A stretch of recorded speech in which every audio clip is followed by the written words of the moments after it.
Kick ಬಾಕ್ಸಿಂಗ್ನಲ್ಲಿ ಅಂತಾರಾಷ್ಟ್ರೀಯ ಮಟ್ಟಕ್ಕೆ ಆಯ್ಕೆಗೊಂಡ ದಾವಣಗೆರೆಯ ಯುವಕ ಹಳೆ ಕುಂದುವಾಡ ಜಗದೀಶ್.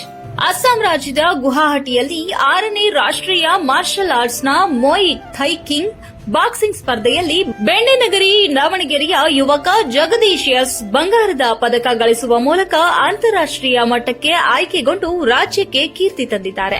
ಅಸ್ಸಾಂನ ಗ್ಲೋಬಲ್ ಇಂಟರ್ನ್ಯಾಷನಲ್ ಮಾರ್ಷಲ್ ಆರ್ಟ್ಸ್ ಫೆಡರೇಷನ್ನಿಂದ ನಡೆದ ಫೈನಲ್ ಸ್ಪರ್ಧೆಯಲ್ಲಿ 58 ಕೆಜಿ ವಿಭಾಗದಲ್ಲಿ ಕರ್ನಾಟಕ ರಾಜ್ಯದಿಂದ ಜಗದೀಶ್ ಹಾಗೂ ಮೇಘಾಲಯ ರಾಜ್ಯದ ಯುವಕನ ನಡುವೆ ಪೈಪೋಟಿಯ ಸ್ಪರ್ಧೆ ನಡೆದಿದ್ದು, ಅತ್ಯುತ್ತಮ ಕಿಕ್ ಕೊಟ್ಟ ರಾಜ್ಯದ ಜಗದೀಶ್ ಗೆಲುವಿನ ನಗೆ ಬೀರಿ ಚಿನ್ನಕ್ಕೆ ಮುತ್ತಿಟ್ಟಿದ್ದಾರೆ. ಈ ಮೂಲಕ ಫೆಬ್ರವರಿ 25ರಂದು ಇಂಡೋನೇಷಿಯಾ ದೇಶದಲ್ಲಿ ನಡೆಯಲಿರುವ ಅಂತಾರಾಷ್ಟ್ರೀಯ ಮಟ್ಟದ ಮೊಯ್ ಥೈ ಕಿಂಗ್ ಬಾಕ್ಸಿಂಗ್ ಸ್ಪರ್ಧೆಗೆ ಆಯ್ಕೆಗೊಂಡಿದ್ದಾರೆ. ದಾವಣಗೆರೆ ನಗರದ ಹಳೆ ಕುಂದುವಾಡದ ನಿವಾಸಿಯಾಗಿರುವ ಶಿವಪ್ಪ ಗಂಗಮ್ಮ ದಂಪತಿಯ ಪುತ್ರನಾಗಿರುವ ಜಗದೀಶ್ ಬಡತನದಲ್ಲಿ ಅರಳಿದ ಪ್ರತಿಭೆಯಾಗಿದ್ದು, ತಂದೆ ತಾಯಿ ಇಬ್ಬರು ಕೂಲಿ ಮಾಡುತ್ತಾ ಜೀವನ ಸಾಗಿಸುತ್ತಿದ್ದಾರೆ. ಈ ಮಧ್ಯೆ ಏನಾದರೂ ಸಾಧನೆ ಮಾಡಬೇಕು ಎಂದು ಪಣ ತೊಟ್ಟ ಜಗದೀಶ್ ದಾವಣಗೆರೆಯ ಈಗಲ್ ಫಿಟ್ನೆಸ್ನಲ್ಲಿ ವೆಂಕಿ ಸನ್ಸೈ ಅವರ ಬಳಿ ತರಬೇತಿ ಪಡೆದು ಸತತ ಪ್ರಯತ್ನಗಳಿಂದ ಕರಾಟೆ, ಕಿಕ್ ಬಾಕ್ಸಿಂಗ್ನಲ್ಲಿ ಹೆಸರು ಗಳಿಸಿದ್ದಾರೆ. ಇನ್ನು ಚಿನ್ನ ಗೆದ್ದ ಕುವರ ಜಗದೀಶ್ಗೆ ತರಬೇತುದಾರ ವೆಂಕಿ ಸನ್ಸೈ ಹಾಗೂ ಹಳೆ ಕುಂದವಾಡ ಗ್ರಾಮಸ್ಥರು ಅಭಿನಂದನೆ ಸಲ್ಲಿಸಿದ್ದು, ರಾಷ್ಟ್ರೀಯ ಮಟ್ಟದಲ್ಲೂ ಗೆದ್ದು ಬಾ ಎಂದು ಶುಭ ಹಾರೈಸಿದ್ದಾರೆ.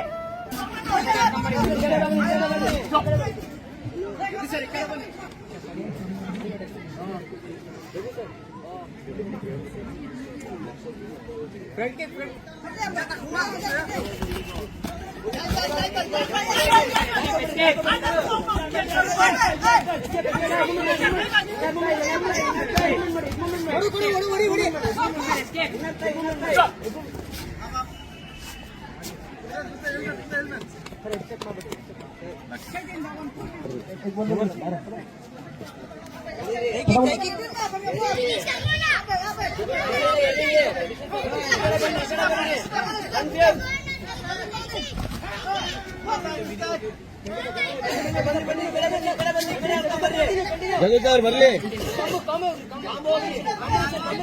ಹಾ ಬಿಡ್ಲಿ ಬಿಡ್ಲಿ ಕಮಾನ್. ಹಾ ಬಿಡ್ಲಿ ನುಗ್ರಿ.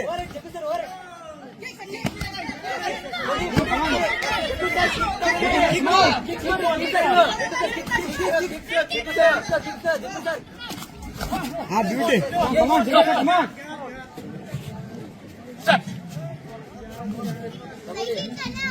ಸರ್ ಕಿಕ್ ಜಾಸ್ತಿ ಮಾಡಿ, ಕಿಕ್ ಜಾಸ್ತಿ.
Hey.